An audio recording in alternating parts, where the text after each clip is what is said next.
One of the double-edged swords of Wastelanders is it adds in so much new content, changes around so much with Fallout 76's map that some of it you might just overlook. Wastelanders brought sweeping changes to Appalachia, totally new inhabitants at certain locations, a bunch of human NPCs all throughout, but also either new additions or overhauls to many existing in-game locations, several of which never get a map marker and the game never takes you to them. So in this video, what I want to do is show you some of these hidden or unmarked locations in Wastelanders, and a couple examples of locations that aren't totally new, but got some pretty interesting overhauls as of late, some things that you may have just totally missed. If you guys enjoy this content, I do encourage you to subscribe. We're again getting really close to 500,000 subscribers, and there's actually going to be a lot of pretty fun Wastelanders content in the next week or two. We're getting a roadmap coming this week. We have some new updates, new events coming to the game in the next couple of weeks. One of the most notable new additions to Fallout 76 with Wastelanders are the Mothman Koltes. All throughout the world, you could find newly overhauled or newly added locations that these guys will reside at. And with this faction in particular, the overhauls tend to be quite comprehensive. It really is a different place. Although several of their new locations actually go totally unnoticed as they are unmarked on the map. Two of the cool and easy to find ones are in the Cranberry Bog.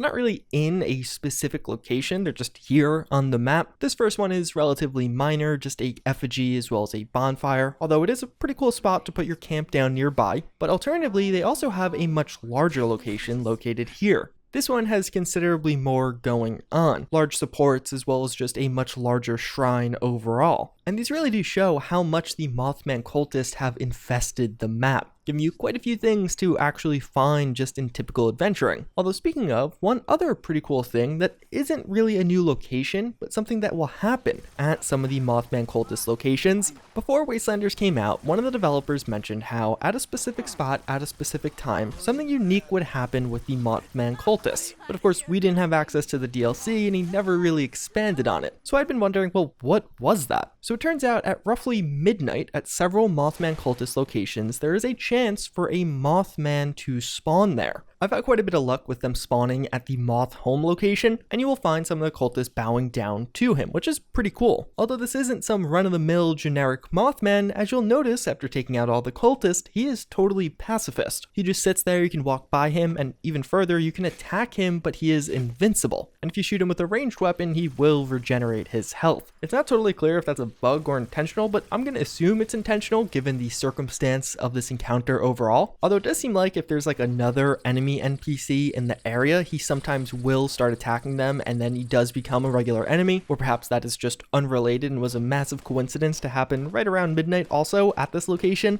So if you want to find him for yourself, I recommend around midnight, check out Lucky Hole Mine, the Moth Home, or even the cemetery that cultists do hang out at, and you perhaps will find this mysterious Mothman. Although speaking of unique interactions or random encounters like this, one of the other major aspects of Wastelanders that I fear people are missing out on are just random encounters, because there's a ton and they're really cool. One of the pretty interesting spots that you could have some of these more notable or special random encounters is here. You could set up your survival tent or camp not too far from this location and always have it as an easy point to visit, but one of the unique spawns that you can get from this location, but also several others, but pretty consistently this one in particular, is a unique trader who will sell you the plans for the bows or crossbow without you needing to hit the reputation requirement that you typically need to actually unlock the ability to purchase these at one of the factions. It's relatively minor, but it also is pretty cool if you're either on a new character or with a compound bow in particular. You probably haven't hit an ally yet unless you were really grinding. So it's an easy alternative to actually get these plans. Another great spot for seeing some of these random encounters is here, just south of the Free Radicals base. It's just another good one that you'll find a lot of interesting experiences and encounters at, and you can place a camp relatively close to just naturally farm them or see them over time, including the fairly rare Settler Wanderer.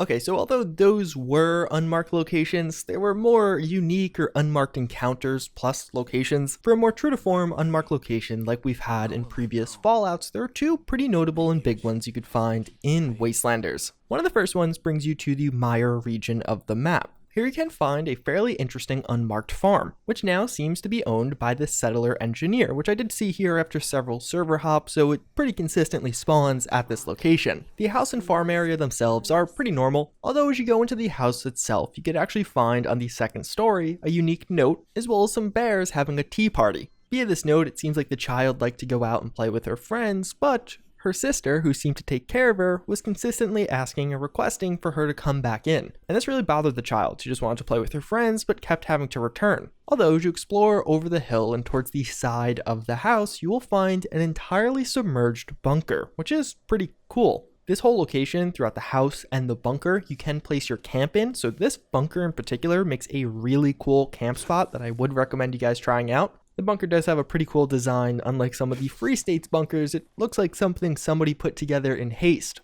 But within, you could find the other side of the story from the older sister, who describes being constantly worried about losing her younger sister, and that's why she always asks her to come back and to check on her. But she'd been gone for a little while at the time of writing that note. It's not totally clear what happened, but it definitely seems like something bad may have happened and is alluded to here. Just a little piece of lore, but definitely a really cool location to set up shop, and you could do a lot with the layout here. Similar to the Meyer Bunker, we also do have an unmarked Watoga farm. This is in the Cranberry Bog just south of Watoga, specifically at this particular location. And this is actually a fairly large one, kind of big for an unmarked location across all the Fallout games. What you'll find here are what effectively are two different properties, but each being pretty close to one another. At this first property, it was large in part a farm, and a farmer that was trying some different methods or techniques. You could read some terminal entries which do describe how he was doing some unique things and having a lot of success with it, growing crops that were significantly larger than most. As you progress through this, you actually get this unique weird item known as a test holotape.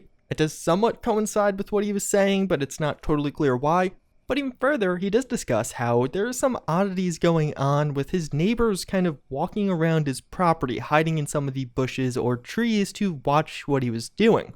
As you explore the rest of the property, you could find a lot in the way of fertilizer, crops, as well as just some research going on some of those plants. But then pretty interesting, at his house there actually is a keypadded door. You could pretty easily get around this on the other side of the house, and as you work your way in, you actually find another note that all of his crops just died. It was all going really well until suddenly it wasn't. And this farm owner does suspect his neighbor Sandra had something to do with it. Across the street, you get the rest of the story. You could find in what is presumed to be Sandra's house a note named Keypass Notes, where she was trying to figure out what exactly the keypad entry was to his house, trying to spy from the bushes. But even further, how you could see a ton of mysterious looking barrels, likely what caused all of his crops to die. And throughout the rest of Sandra's property, you could see a lot of other farm supplies. It seems like she was a competing farmer and didn't like that the neighbor was having so much success, so she dealt with it. This is another pretty cool one, little small piece of lore you could just stumble upon, but I'm sure many of you missed. Unfortunately, even though this would make a really cool camp location, you can't place your camp here for one reason or another. Not totally clear why it's in this marked off area. You can get somewhat close on the outer banks, but if you wanted to inhabit some of these homes for yourself, you can't do that, at least not currently. So these next two aren't totally new locations per se, but rather fairly comprehensive overhauls to existing locations. The first of which is going to be Mountainside Bed and Breakfast. This is a location that was always in Fallout 76. I'm sure many of you are familiar with it, but now with the Wastelanders update, you're going to find a set of totally new inhabitants. It is a legitimate bed and breakfast, so as you go to the place, you can get some of the background lore or just book a room for yourself. But throughout this, you might notice something odd. Both the receptionist and owner, as well as her husband, who is also there, seem to just be acting strange, as well as NPCs in a Fallout game can convey that, and their dialogue choices without a doubt do reflect this. So in the process of booking a room, you could actually pass a 12 perception skill check to uncover a bit more background. And it's from here that she'll reveal a group of cannibals has taken over this location and is actually holding them hostage. And in booking a room, you might be getting a little bit more than you thought. After this, you can go to the basement and find the horrific scene of the cannibals, as well as all of them in there. This one again, not really being a totally new location, location, but a little flavor of lore in a place that you might just overlook. That's one of the interesting things about Wastelanders. Several locations got overhauls, but you wouldn't necessarily know because you still have them discovered on your map. I really like this one though. It gives us another look at that Fallout dark side, which I feel like 76 hasn't explored nearly enough. Although another one that I've touched on in the past and in a similar vein, we also do have the Vulture at the Seneca Rocks location in game.